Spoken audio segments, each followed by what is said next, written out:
Taste the Daily. ஊட்டியில் சூறை காற்றுடன் பெய்த கனமழையால் 10க்கும் மேற்பட்ட இடங்களில் மரங்கள் வேரோடு சாய்ந்தன. இதனால் துண்டிக்கப்பட்ட மின் வயர்களை சீரமைக்கும் பணிகள் போர்க்கால அடிப்படையில் நடைபெற்று வருகிறது. கூடுதல் தகவல்களை செய்தியாளர் வில்லியம் வழங்கிட கேட்கலாம். வில்லியம், வணக்கம். சேத விவரங்கள் என்னென்ன? தற்போது சீரமைப்பு பணிகள் பற்றிய மேலும் தகவல்கள் என்ன? வணக்கம்.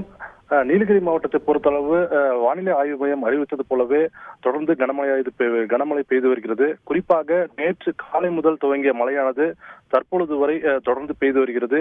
இரவு நேரங்களில் கனமழையும் பகல் நேரங்களில் விட்டு மிதமான மழையும் பெய்து வருகிறது. குறிப்பாக சூறைக்காற்றுடன் மழை பெய்து வருவதால் ஆங்காங்கே மரங்கள் விழும் சம்பவம் நிகழ்ந்து வருகிறது.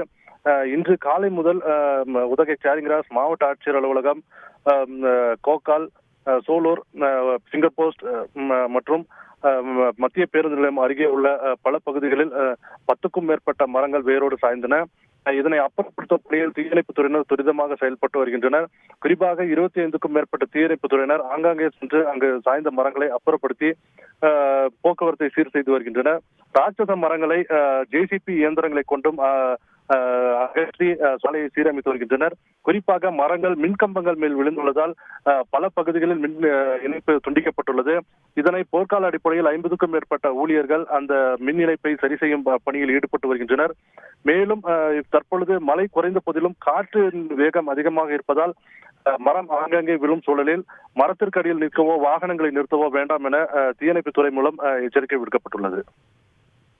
விவரங்களை வழங்கியதற்கு நன்றி வில்லியம்.